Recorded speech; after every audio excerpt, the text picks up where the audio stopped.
Number 21. Diana had many A-list friends, including Elton John, George Michael, Tilda Swinton, and Liza Minnelli. Diana was also friends with Kurt Russell and Goldie Hawn, and stayed at their ranch in Colorado with William and Harry for 10 days to escape the paparazzi. Number 22. Diana was known to be a huge fan of Swedish pop group ABBA.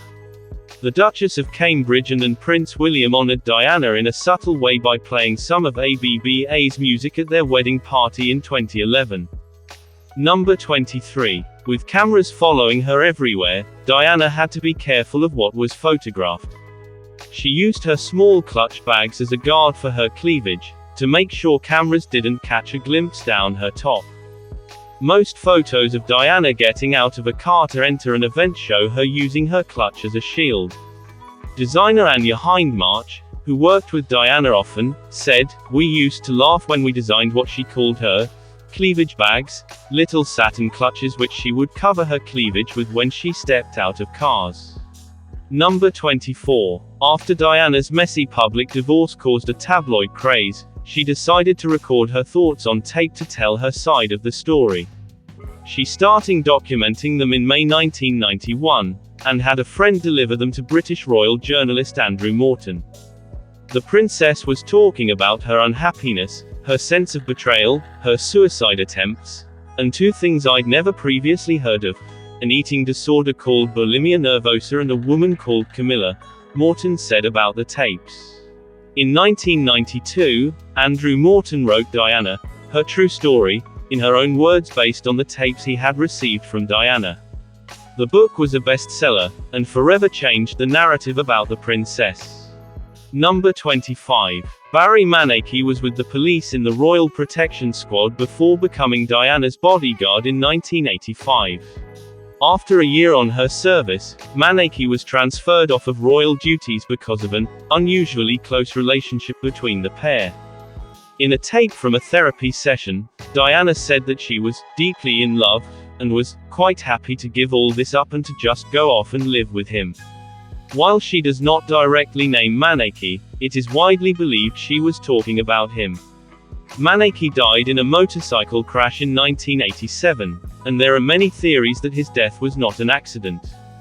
Number 26. The ring is a 12-carat oval sapphire surrounded by 14 solitaire diamonds. Diana chose the ring out of a Garrard's catalogue, which was unusual as most royals had their jewels custom designed specifically for them. The wedding ring now belongs to Kate Middleton, the Duchess of Cambridge.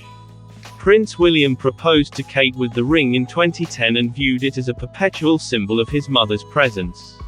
Obviously she's not going to be around to share all the fun and excitement, so this is my way of sort of keeping her close to it all, Prince William said.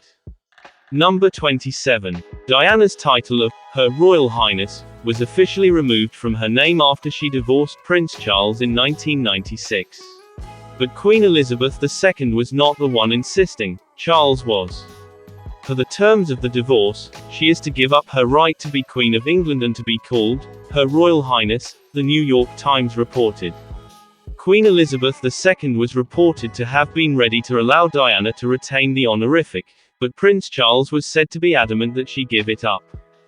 Number 28. In addition to being an official royal patron to many charity organizations dedicated to medical funding, she used her royal fashion icon status to leverage donations.